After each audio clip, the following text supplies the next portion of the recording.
2022, a 10,000-mile, 60-day tour spanning 26 states, 14 off-road destinations from May 29th to July 28th, 2022. In this final episode of the series, we return west and cover our travel from S'more to Buena Vista, Colorado, Montrose, Colorado, St. George, Utah, and return home to Seattle, Washington, where we wheel some hardcore and scenic trails with listeners and deliver Gary H's rig to his new home. The drive there, Two-day drive.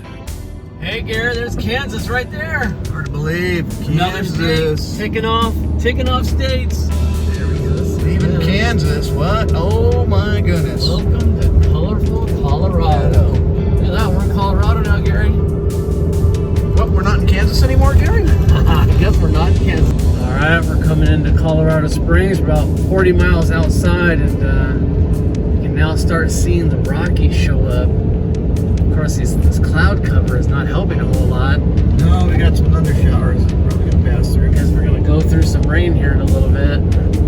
But the Rocky Mountains are starting to appear. All right, we're here in Colorado Springs. We got a tire off and a fender liner off. Gary's under here doing something. Gary, what are you doing under there? Just connecting trying to get the knock sensor undone. That's right, we've been getting DEF issues for quite a while now, so we had to go buy this massively expensive DEF part. It's a knock sensor because it got pretty serious. It said it's going to put us in limp mode in 42 miles, and we have a little bit more than that to go, don't we, Gary? We have about 2,000 miles to go. Today, All right. about another 100. All right. Sure, this comes out. All right, we're gonna finish this now. All right, well, we got the sensor in. All right, now comes the time to fight with the wheel well liner, and it's always a fight. We are deep in the Rockies now. Sunset coming over. This amazing valley out here. Oh, Gary, it's sure nice to have our rig fixed, isn't it? Oh, now We're on our way. Now we're fixed and cranking along. When you really love hammock camping, you find a way to make it possible. You just set it up on your trailer, right in the RV site. Boom. We had a bunch of listeners. So Jeremy and his family, right? They knew that we were going to be in the Buena Vista area. yeah. So we're checking out the rigs and everything, and he goes, "Hey man, can I run Carnage with you tomorrow?" And I looked at his rig and I said, "Do you think you can do it?" And he goes, "I think I can do it." And I go, "Well, it looks like your rig can do it." And so his wife Jenny and his son Brendan, they were listeners who ran with us in Colorado. Elf Sean, that's right, our very own Jeepcast core member Sean came over from St. George to run with us for a few days. That was really cool. Very cool. Very cool. And our friend McKenna decided to come out and run some hardcore trails with us. And then we had some locals, Tom B. and Tom's wife. We ran County Road 398, Cache Creek.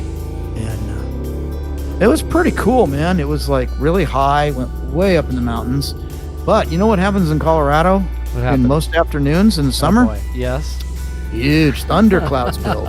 We did. And we got really high. We got to over 12,000 feet, and it got really cold. And then the rain came down in sheets, and it was blowing at us, and then it started hailing on us. And then there was lightning not too far away.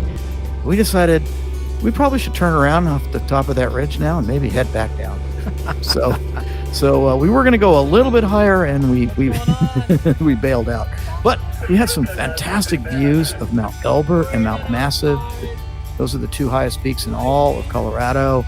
They're just right across from us, Twin Lakes. It was a really cool view. Look at that. Oh, did you see what that was, Gary? Where are we at, Gary? That was Carnage Canyon right there. How'd they get roped into this? Oh, we're right at the beginning. Dude, you know what that sign says? What? Body damage likely. Oh boy. Oh boy. Don't tell anybody. All right, well, we're gonna give it a go. And so we met Jeremy there.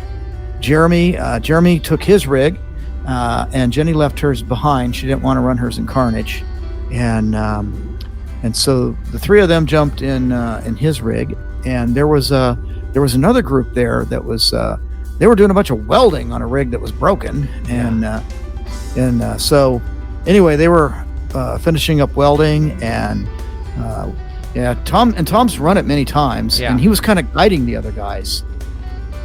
And our 3 rigs were the first ones into the canyon that Oh morning. yeah, we got in there. We got right over there and Do it to it. do it to it. And you know, Carnage is it's the real deal, Gary. Oh, it's a great trail. I mean, and again, it's natural obstacles, right? Like none of it's out there like man-made. Some of the parks have man-made stuff. S'more was kind of more, natural, but Carnage Canyon was just awesome. I think we got to the first big obstacle, and I think somebody who had been there, Tom was telling us like, hey, are you going to try and just drive over it? What are you going to do? And I'm like, oh, I don't even know how this obstacle works, man. Like, so. Well, and he even said like that it was significantly dug out, from the last times that he'd been there. So it was a very big climb. And so I got a couple tires up on it. It was wet at the bottom, and Oh, are you thinking of the V-notch? sorry, yeah, that's what I was thinking. Well, sorry, which one were you? Earlier The that ones we had- before it, I just didn't even consider really big obstacles anyway. There was, by normal trail standards, large obstacles, but by Carnage Canyon standards, size obstacles. Right, exactly. Yeah, First- so I'm only talking about the V-notch. Yeah, so there's 2 really, really big obstacles in Carnage Canyon. The V-notch and then the waterfall at the top. The exit, yeah. The exit is like that. And the V-notch is, even in the best of times, very difficult to run. Right. Especially without body damage. Very, very difficult in non-buggies. Yeah, it was a challenge. I'm not gonna lie. I mean, I got up in there. I tried numerous ways of coming at it, and ultimately needed to winch up.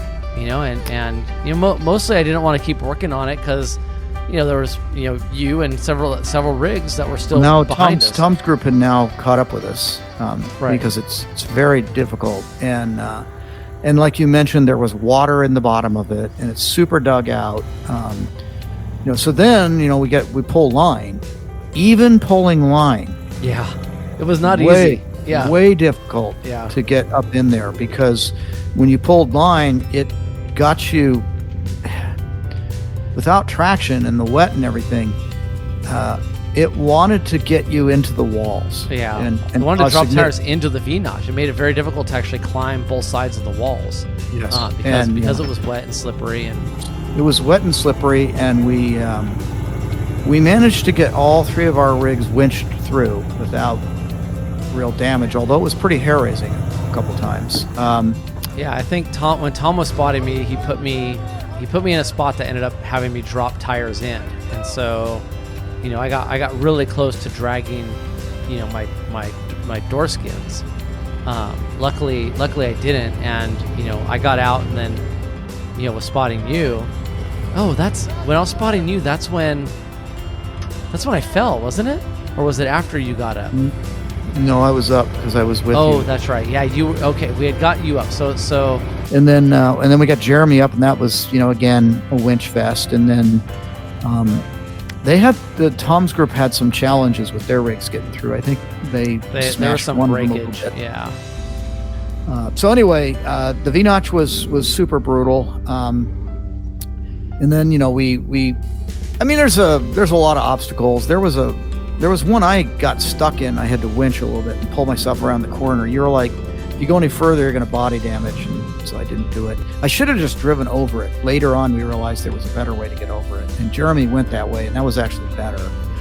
And then the exit, you got up on the exit, and it was unbelievable. There was like this turtle-like rock thing, and we couldn't quite get you over that. And we kept moving rocks all around. You readjusted Well, no, that thing. you guys weren't moving rocks. My Jeep. No. was Your moving Jeep rocks. was moving Yeah. rock a lot.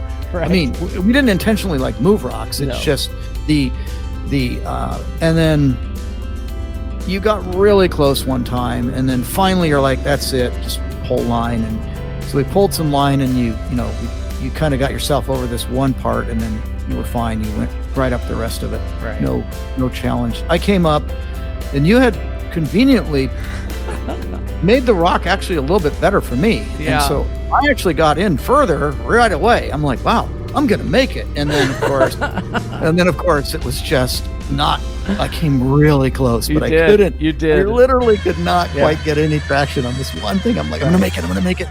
And it's like, I'm not gonna make it. I'm not gonna make it. And finally, you only get 3 tries, right? And it's like, okay, you can't hold everybody up, so pull line. And then Jeremy came up, and he got really close, and then he winched out, and then Tom's. Oh gosh, I'm so bad with names. What was his wife? She was a super good driver. She was a great driver. I don't remember. And she actually made it up that. Yeah. I think she's just more skilled than we are. I think a combination of us softening up the line a little bit. Yeah, we definitely and her skill.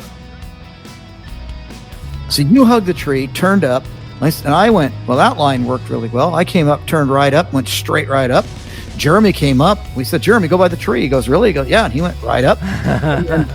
So anyway, Carnage was really hard. I think I did pull line 3 times, but I didn't break anything. So you punched a hole in one of the tires. Yeah. Oh, and that was an inconvenient spot to change it to. It was. Yeah. Well, I mean, like there's a lot of convenient spots in Carnage.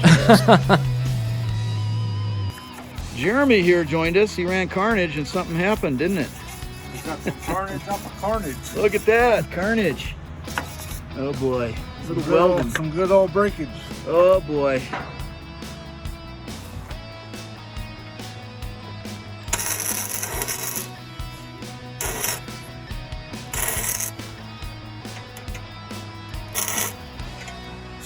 We had Jeremy, Jenny, and Brendan, and we were saying, well, we're thinking of running like Iron Chest. They're like, oh man, we're staying up that way. We'll run with you guys. We're like, well, you guys you ran Carnage Canyon. You can run with us anytime you want. Yep. We all headed for the Iron Chest mine, Gary. Oh, it was awesome. It's another really cool trail, and there's a part of it where there's a very narrow ledge, right? Like it's a narrow shelf road. And there's parts where it gets really narrow, right? I mean, like and bouldery and narrow. Yeah, I mean, like not big boulder, but just enough to. It's not fun going across it. Right. There's a lot of people that say that get all wigged out at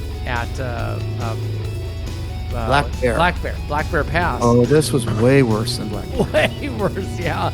There's not Black Bear Pass at the end of the day is like it's a Jeep width and a half, right? It's a width and a half. But this was, for wide rigs like you and me, you got to be very careful that you don't, because you can't go too high mountainside. No. That'll just make you flop over.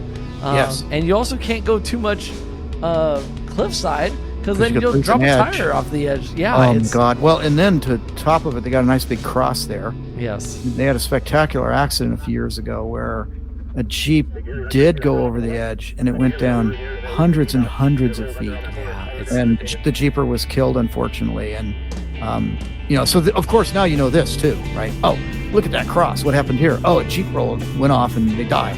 And you're sitting there like, well, I don't want to go off and die, and not today. So I mean, it's a head trip problem. Yeah, is all it is. I mean, I was a bit of a wuss going across there. I was super careful. I was being careful too, and going down, I was being careful. Like both sides was tough. But it's the Iron Chest is it's a fairly difficult trail. I mean, there's a lot of boulders. It's not extremely difficult. It's not extreme, but it's a lot of bowling balls you got to go over, and it's easy to get hung up on things if you're not paying attention, and you can get off of them. I mean, you're not going to get jammed, but it's a lot of long rock, not terribly difficult. That's the hardest part, that one, because your head trip. But when you get on top, oh my God, it's beautiful. Yeah, and there's old mining buildings up there, so you can go and kind of explore them. And so we got out and had lunch. You're going over 12,000 feet again, so you're way up there. Yeah. No, so and again, like it was nice to kind of get out and just chat with people and hang out for a while, and then we turned around and headed back down, and we're just as careful going down as we were going up. Yeah, and then so I know that Jeremy and the fam they had to go meet a friend, I think. So they were a little bit worried about time. And you and Carissa, I think wanted to do something different. Yeah. Those hot springs or something. Yeah, she wanted to try the hot springs or something else. So we headed out, but you and Sean, I don't remember mentioning that Sean was with us at this point. Sean, Sean was with us. Yeah, you guys Sean wanted to try a lake, right? What was that called? Well, we went to Grizzly Lake. Oh yeah. So Grizzly Lake is not far from where the trailhead of Iron Chest is to where the trailhead of Grizzly is. It's actually just in the next canyon, basically, east. And so Sean and I ran that, and it was fun. I mean, it had it had one obstacle that was not terribly difficult, but of course it's right at you have to go in the creek, and then you have to climb out of the creek, and you have to go up a boulder ledge. Oh wow! With slick tires. Right, and so like it's slick tires, and in the end, you just got to bump it. You can't really crawl it. You go up and you try and crawl it, and your tires they just spin. And you just have to do the Moab bump, and you just bump up. It wasn't, you just had to commit. It wasn't a super hard commit. You bump up, boom, you're up. And then there's a long bowling ball rock garden. You go up. That's, I don't know, quarter of a mile long maybe, and fairly steep. And then when you get past that, it was really, that was the hard part of the trail. Everything else was pretty much like a blue trail, so it was like a very red trail to start, or black red trail to start.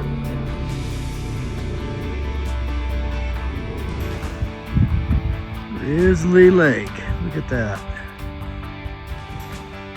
We're up by just out of Nathrop, up here on the St. Elmo area. Just gorgeous in these Colorado Rockies. The air temperature is very nice as well. The next day was another spectacular day. I mean, just talking about available views, right? I mean, we went up Tincup Pass. That was a nice, moderate plus trail. Like there were a bunch of little rock areas to kind of go up. It wasn't terribly difficult. It would be a blue. I think it is even rated a blue trail. That sounds about right, doesn't it? Yeah, and then we got to Tincup Pass, and that's where it just got, just amazing. There's a big lake that we drove by. Remember there were like people fishing and boating. I don't. But maybe that one was before we came to the Tincup. Yeah, Tincup Pass to Tincup. It was on the west side of the pass. Yes. Okay, you're right. That was before. And we stopped there for food. I think Chris and I had some in Tincup. Yeah. Yeah, in the little town of Tincup. Yeah. You guys had pie and we had ices. Pie and ices, and they have very famous pie there. A lot of people like to come there for their pie. Yeah. And so we were there, and there's an easy way to come in. You don't have to go over Tincup if you don't want. There's another way to get in. And then so Jeremy had told us, hey man, if you guys run Tincup, a really fantastic day is to link Taylor Pass with Tincup. And so we're like, okay. And so after we had pie and everything and lunch, we drove over towards Taylor. We went to Taylor Park, and then all the way out to Taylor Pass Trail. But yeah, then Taylor Lake was up there just before the pass, and we drove out there and took a picture. But that was maybe the best views of the trip. Yeah, so let's get into that. So number one, when you get on the Taylor Pass Trail, it is a blast to run. Yeah, it is lots and lots of boulders. None of them are really hard. There's just a lot of them, and for a very long stretch, you are in the creek. Like the trail is the creek. That's right. That was really cool. Oh my gosh, we got some good video of that too. It is a lot of fun, and it is definitely a black trail for sure. I mean, it's not a red trail. It's definitely a black trail, and then when you get up, you get to the lake up there, and then you get to the pass, and we've got some really cool drone footage from up there too. And man, that was like awesome. Just people are gonna. Oh yeah, wait till like I said, I think this. we've had really great wheeling locations. I think this is the place that was the best views. Like, it was just spectacular. It's so neat going over these really high passes. And Taylor Pass, that's like another 12,000 foot. It's a 12,000 foot pass. Oh my gosh, amazing. And then, we see there's these roads, and these other wheelers came by, and and it says Aspen this way, Aspen that way, or or head back the way you came. But the guys told us, no, you want to go on the one not directly down in the canyon. You take the other one and you follow the high ridge line. Yeah. And he goes, it brings you in to the top of the tram at Aspen Ski Mountain. Right. So and the thing, really cool. The most amazing when you're talking about the views, I totally agree. So you got to picture this. We're at Taylor Pass, and we have to go higher up on the ridge line. We have to go over a couple mountains. We got higher than 12,000. We got to about 12,400 a couple times. We're on this road going up and down. Okay, now picture this. We're on a ridge line and these up and down. We're between two of the highest ranges in all the Rockies. We've got the Sawatch Range on to our right, which is on the east. That's where the highest peaks in all of Colorado are. Wow. And to our left is the Elk Mountain Range, which also have 14,000 foot peaks. Oh. And here we are, cruising along at 11 to 12,000 feet. And on one side, we have 14,000 foot peaks. On the other side, we have 14,000 foot peaks. Unbelievable. And maybe, to complement the amazing views, we had great weather. Like, it was just a perfect 80 degrees. No clouds that day that got us. Clouds. No rain clouds. Down into town. It was just right down the incredible. ski slopes. That was on the cat tracks. That was just incredible. I mean, like, it was neat. It was neat because when you get to the top, you can, you look down the mountain and you just see the town of Aspen. Like, it's directly. It's as if you were on a ski or snowboarding on a run. Down you go. It's right there, and now you get to traverse the mountain on your Jeep. On the it's a road. forest road, which is the cat tracks. Yes, that they use. Oh my God! And then we pulled down into Aspen, and the town is crowded, man. It was busy. And then the good news was, we could turn it into we didn't have to go back anymore the way we came. It turned into a true loop. We got to go up Independence Pass, which is... Oh, that was awesome. My goodness. Yeah. Everyone in some time in your life should drive Independence Pass. It was for a paved highway, it doesn't get any better than this. That's for true. Colorado.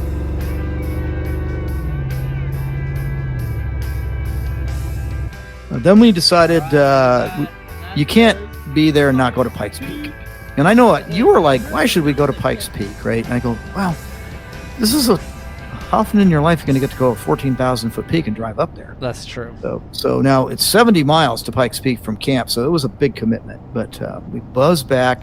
Yeah, it was a little further than we thought it was. We didn't think further than I thought, actually. Yeah. And Sean's cousin, I think it's his cousin, right, who joined us, who lives in Colorado Springs. Yeah. And then, much to my chagrin, I learned this early when we went there. So we go to sign in, and you pay your money. You have to have a reservation to drive the last 2 miles and park on top. I did not know that. It didn't occur to me that would be the case. Right. I just thought you drive up there. So I did a lot of planning correctly on the trip. This was not one of them. Yes, Gary. Even you have errors at times. I know it's hard to believe.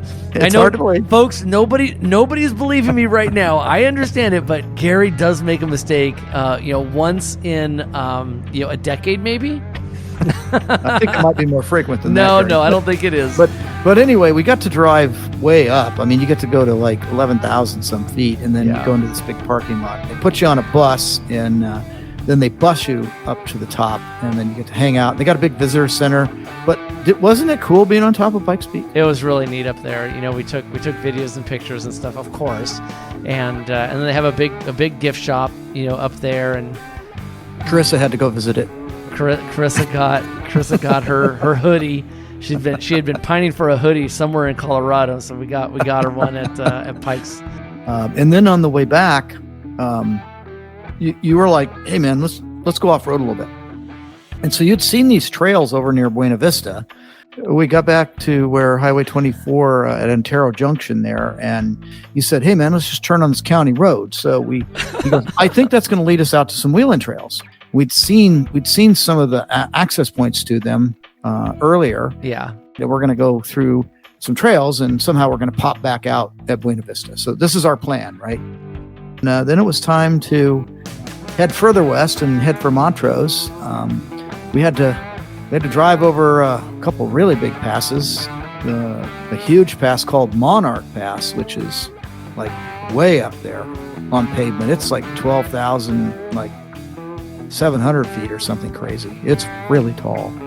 And the Ram worked great. We were passing other rigs that were towing. We were feeling pretty good, man. Pulling 20,000 pounds, and the diesel was just chugging right along. But we had to be we were a little bit concerned because they're doing a lot of road work on it. They've had some problems on the road, and we were pretty fortunate that our delay was not as bad as we thought. And right. We got into Montrose early, and it was pretty hot out. And we had some lunch, and then we got to camp, and we started setting up to a certain degree, not much. Because it was just too hot. I mean, like the blazing sun was hot. still, we didn't have great shade cover. No. And at that particular and there was a bowling alley with air conditioning right next to the campground. And you said, we should go bowling. Yes. And so we went over there and we spent a few hours in bowling in the air conditioning, and we had a good time. Multiple times, Gary, I implored you, please be careful. I know. And I hurt myself. You did. I told did. you, don't hurt yourself. I know. And then I was trying to, I was too competitive trying to. You were. slinging the ball, and all of a sudden I hurt my leg a little bit. And it not too bad, but it was bugging me for 2 or 3 days. Oh, man. I definitely tweaked something. Not bad. Fortunately, I was a little bit worried, like, oh, I hope I didn't get hurt too bad. Yeah. But fortunately, it wasn't so bad. Even after you hurt yourself, you still kept going. I kept telling you, Gary, stop. You don't have to bowl. And you're like, no, I want to win. Yeah. Then my score just kept going down. It kept getting worse because you were hurt, man. I kept trying to find a new way to. It didn't work very well. Everything I had to try and compensate only made it worse. My score was horrific on that. Yeah, that last well, one. because you were hurt, man. I'm sorry you got hurt. I think I'm done for the day, man. Yeah. Terrible. So anyway, we had 2 fantastic trails that out there. Amazing. So our friend McKenna came. Yes. And she couldn't bring her rig because her rig was under the knife. Mm-hmm. And, over in Pueblo, Colorado. I think. That's right. And so anyway, she came in her she has a Ram. What's that cool Ram? Like something wagon. A power wagon. Power wagon. Yes. She has a power wagon. It's very cool.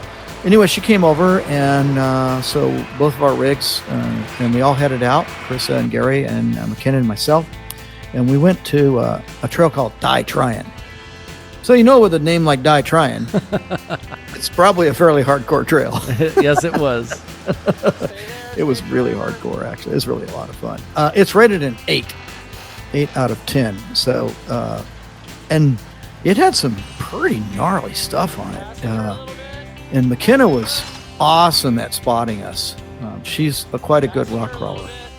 She competes in We Rock. Mm-hmm. And she was super helpful in helping us. There was one I got all kinds of wrong on, and 2 of you finally got me on the right line. Uh-huh. So Tryin was the real deal. Yeah, that was rated an 8, right? It was rated an 8, yeah. And it definitely is an 8. It's a fairly difficult trail. Lots and lots of nasty rock crawling for sure. And you got to really pay attention. It wasn't like an obstacle. It was like almost a continuous, constant obstacle. Constant obstacle for. I don't remember how long it was. A couple miles, maybe. How long was Tryin? I don't remember the length, but it was. It was a good. We spent half a day. Well, We spent more than half a day out there because we left early and we didn't get back until like late afternoon, 4 o'clock or something. It was, I mean... It was hot. We stopped for ice cream. Yeah. I mean, to put it in perspective, like we would wheel like a section and then stop. And then, you know, like Gary would get up through and then I would come up through. And I mean, it wasn't like there was a lot of a break. Like, okay, we're going to do this, you know, quarter mile or less.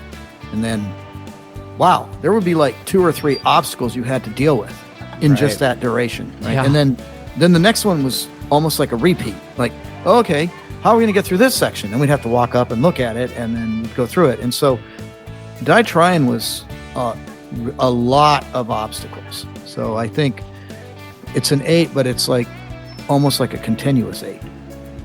And then I remember the one McKenna was like spotting, and it was like, man, it was like a big rock on one side and like even a bigger rock on the other. And you had to kind of walk over and like through like a V on them. And I don't remember what happened to you, but when I came down, McKenna's like, oh, I'm sorry. See, the JKs are a little wider than the TJs. And when I came down, I went full on the rock rails. And even to that point, even my thermoplastic doors have got nice scratches on it. Oh, wow. From the rock when I came down. No, it's no big deal. It's like, you know, it's a wheeler, so I didn't care. But she goes, oh, yeah, JKs are wider. Sorry about that. I was almost stuck in there. Yeah, on that one, I wasn't too far off from you. I did slide down as well and took a good, you know, the sliders did their job. But I think I wasn't as far off as you ended up being. Anyway, it was a lot of fun. Yeah, I remember there was one section where, you know, I didn't choose the easiest way up, right? Like I looked for one that I thought, you know, was doable, and yet difficult. And, you know, it was kind of going around a big rock to the right. And I thought I could, you know, make this rather sharp turn, but then, you know, I forgot that I'm in a JKU. Oh, I remember that one. And yeah, I definitely went the other way. Yeah, you went the other way, but and then of course it was narrower than I thought. Like I looked at it and I'm like, I think I can squeeze in between these rocks. I think I'm not as wide, you know, as these boulders are narrow. So I thought I could fit, but neither of those two things were true. It was very difficult to turn in, and I was wider than it. But you know, I got into it to the point where it's like, well, I can't really back out of it now. You know, and I was to work it and work it. Yeah, and work it. And I wanted to, like, I was literally about, like, I'm like, all right, let's find a way to get out of here. Let's find a different way through, because I was working it for a while. And you know, McKenna was patient and a great guide, and she's like, well, give this one more try. Come this way, because you're getting really close. And you know, sure enough, you know, a tire finally hooked a rock that helped pivot through, and got around it. But you know, I only bring up this example or this story because the whole trail is like this, right? Like there's rocks all over it, and the whole time you're kind of thinking, like, you know, this way or that way, or how am I going to approach this? Which is kind of cool, right? Because a lot of times you go on a trail and it's always just, oh, well, you got to go right down the middle because that's your only choice, right? There's only one way to do it. And so this was really cool because, you know, a lot of the sections that were challenging, you know, had, you know, easier, you know, harder and impossible lines, right? Yeah. Yes. You know, so yeah, it was a very cool trail. And then, you know, like I said a moment ago, at the end, you know, I tried to go, you know, up. It's kind of like it's a multi-ledge climb. It kind of reminded me of a steeper Potato Salad Hill. Right, where it had those like ledges, right? Mm-hmm, mm-hmm. But steeper, right, and not as long and steeper. And so yeah, you know, I tried a little bit, and then we were done. And then it was a long trail. I think we all took a much easier way out, which turned out not to be that easy. And then we went over to Calamity the next day, and I think McKenna couldn't join us on that one. Right? No, she only could join us one day. Calamity was interesting. So it's rated 6 to 9, and That's you can do a 6 if you choose not to go certain places, because there's some optional trails in there. It's braided, I guess is what I meant to say. And so we definitely were picking some of the harder lines. Yeah, we were seeking trouble. We were seeking trouble, and Like- it was pretty hair raising in that one that was so narrow that we remember kept wanting to come down and put the body right into the rock. Right into the rock. But before that, like right at the very beginning, they give you an optional loop, right? So so you can kind of get, well, you really do get off the trail. You take this optional loop and it brings you back up to the road, and then you got to drop back in again. Into the trail. So and it's called an optional side loop. Yeah, when you bypass that, you then go into this V notch, and like every inch matters on it. You can't be off by a little bit. I had a harder time than you did because I'm the guinea pig. I had a much better idea of how it worked.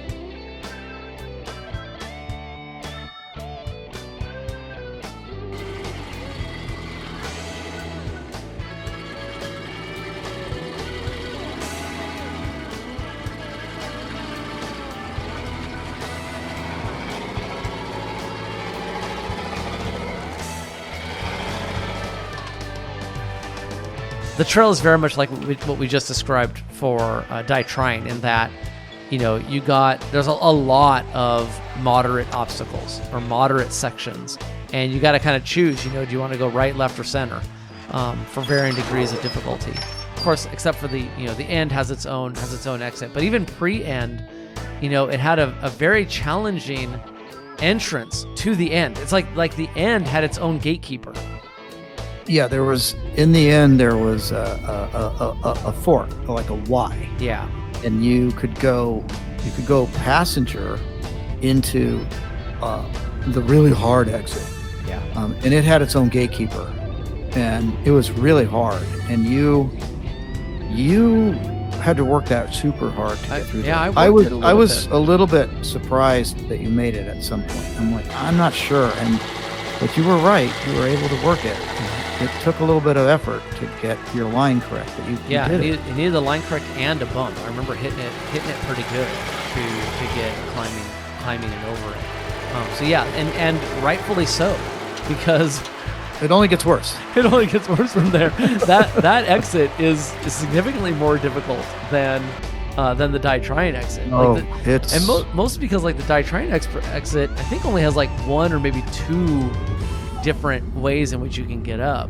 The Calamity has like 4 difficult ways to get up. In fact, you and Carissa had a pretty exciting moment. There's one time where it climbed up and the tire went way high up in the air. Oh man, and it would be extremely nasty to go over there. Right. That would have been a horrible place.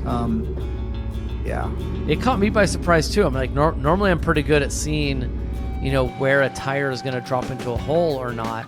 But I think what happened there is the tire didn't drop in the hole that made the front end come up. I think what happened was only one tire bit. I think that might have been it. I had moved so many times around because you're like, where's this? Where's that? Where's my tire here? And I think, at some point you got a little different line than I think either one of us realized. And when you bit, it was weird. It walked over a bit. And it looked super scary. No, it was, yeah. Especially when you're up on this big wall and then you almost flop over like that. That was a little rough. Well, and the problem is if you went over and went down, you might have rolled a couple times. It's pretty steep behind you there. Yeah, it was. It was not a very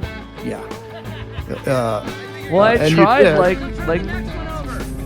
maybe 4 different lines. No, I know. Each of them multiple times. You tried and tried and tried, and then it got so sketched on the one. And I think that at that point you were like, I think I'm just done. Yeah, let's get out of here. And so, fortunately there was an anchor, because I'm like, yeah, there's an anchor right here. And I think after that you said, is there an anchor? And I said yes. Yeah, and then I winched the way. They're like, can you just hook me to that anchor? I think I'm gonna get myself out of this mess.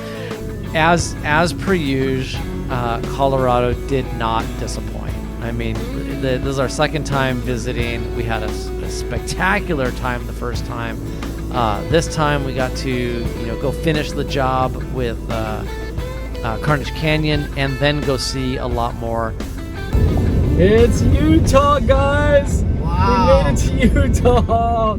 Welcome to Utah! Life elevated! Oh yeah, look at that.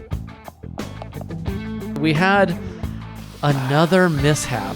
So we were on the 70 and we had already passed like the exit to Price and of course the exit to Moab, which was before that. We were just going up in the San Rafael Swell. Yeah. I think about 60 miles east of Salina, Utah. It was 10 or 100. It was 100 and something. It was smoking hot, and boom, there goes another tire on the trailer. And now you and I are sitting here going, "Uh-oh, we have no spares left." So we had a plan. We've been working with Sean, and we had found a really good tire called CMC Tire. They have one in Salina, Utah, which is the closest town to us. Only now they close at 6. We get there and it's like 5:35, I think, or something. And we pulled in, and oh my gosh, they were so helpful. They're so fast. They were so fast. I mean, like I was in the office, taking care of the business and working a little deal and everything. And by the time I was done with that, they were like nearly done. They actually took the tires out and put them up and mounted them on the gooseneck for us. Put it back up there, yeah. Oh my gosh, those things are a pain in the butt to lift up and put up. After some 9,000 miles, we finally reached St. George.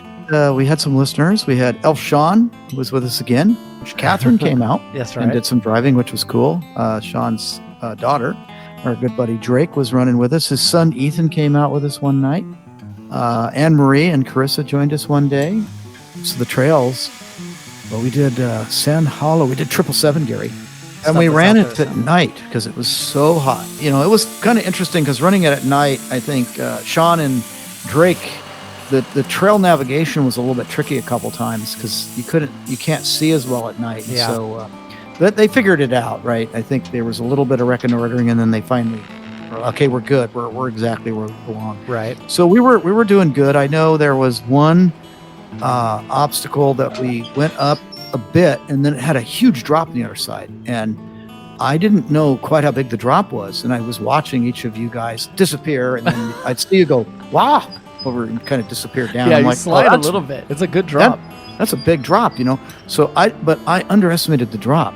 So I'm way down, and I guess in my mind I thought, oh, I'm down now, but I wasn't down, and I let my foot off the brake, and I must have dropped another foot or more. And we kind of wound our way around. It was a lot of really fun, several challenging spots, some crazy off camber stuff. Not too crazy actually, but it's at night, and it's night wheeling obstacles like that. I'll do it again, but it's like you can't really always see exactly what's going on, right? No. You're it's a little bit unclear to you, like the hazards that are around you. It really makes you focus your other senses, right? Like you can't use sight as much to kind of see what's going on, but it really heightens your sense of space and your feeling of are all the tires on the ground, right? Yeah. Is a tire lifting up, and what's going to happen next? So you really get in tune with just the feel of your Jeep. From doing that. So it's pretty cool. I mean, I like night wheeling, Well, yeah, I'll do it again when we go down there. And of course having the shocker on elliptical mode was, I mean, when I wasn't going over things that I couldn't understand what I was going to drop on. Right. I mean, there's obviously it shines a certain direction, and the shocker bar is down, awesome. You can't tell, but for the most part it illuminated everything brilliant. Oh yeah, and then I got the big cannons on the front of mine too, and doing night wheeling, you have the lights on, it turns the night into day. I mean, like it gives you a ton of confidence to be able to see a whole lot. There's a couple of places where there's a place where your tire is going to drop into a hole, and it's kind of hard to see the hole if you're right up on top of it. Right. Lights can't hit everything in every direction, but no, it was like way easier. and higher visibility than I'd ever had before. Yeah. But it was a challenging. It's a 7, right? So it's not an easy trail. It's not a Nutsway trail, but it's fairly hard. And this is my first time ever at Sand Hollow. I have no idea about this stuff, right? Yeah. But it's similar to Moab in some ways with the slick rock. So, I'm familiar with that. It's very grippy. It's different from Moab too, though, because It's a little different kind of sandstone. yeah, a little different. Yeah. And like the shapes of the rocks and stuff. Oh, they're a lot different. Yeah. Yeah. But it was, and then I would say we were maybe 3/4 of the way. All right, well, being at the top of 777 is a terrible time to find out that you've lost a motor mount bolt. Drake's under here, getting that all fixed up right now. How you doing down there, Drake? I'm just enjoying myself down here, staying warm Well, you're in the shade at least. in the shade. All right, it's like past midnight, and there's a bolt missing on my drive shaft. My front drive shaft bolt is missing, and the needle bearings on the front drive shaft all jacked up.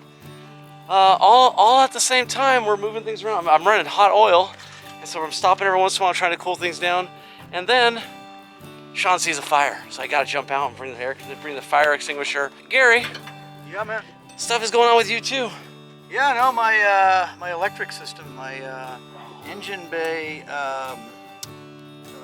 circuit breaker isn't resetting, and nor is my power distribution panel delivering power, Gary. So Sean came down, Drake came down, and we just rerouted my wires from the S-pod directly onto, actually, the fuse for the winch. I got lockers again. So our rigs are dying. You spend 28 days on trail and you don't have enough time to do rehab.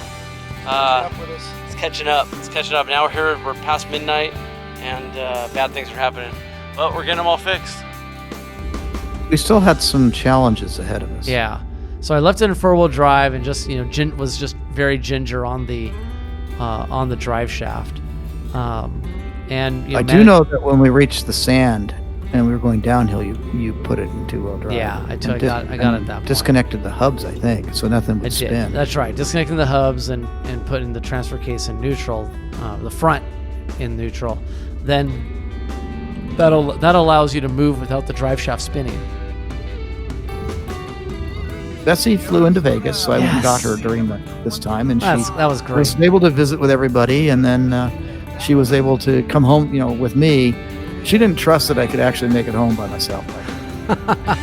I think she wanted to spend time with you, buddy.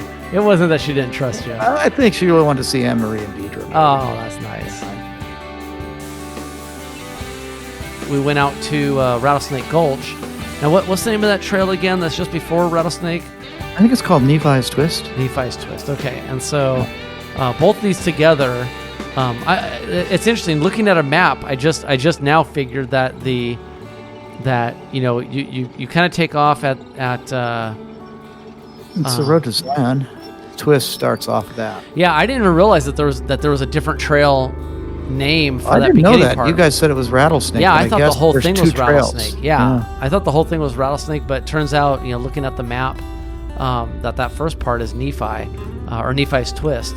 So that first section is, you're just kind of going around and going up and over, a few hills, here and there. But then Rattlesnake Gulch technically starts once you get into the into that Gulch. little creek bed. I think there's another entrance that comes in there too, right? If you want to start this Rattlesnake. Probably about halfway through it. It doesn't come in at the maybe. beginning Okay. of it. Yeah, it comes in later. Yeah, I think I technically think they count that as like an early exit. Well, but- the combined of the two is about a little over 9 miles. Yeah. Yeah. And so then we get into the gulch, and there's a little bit of water.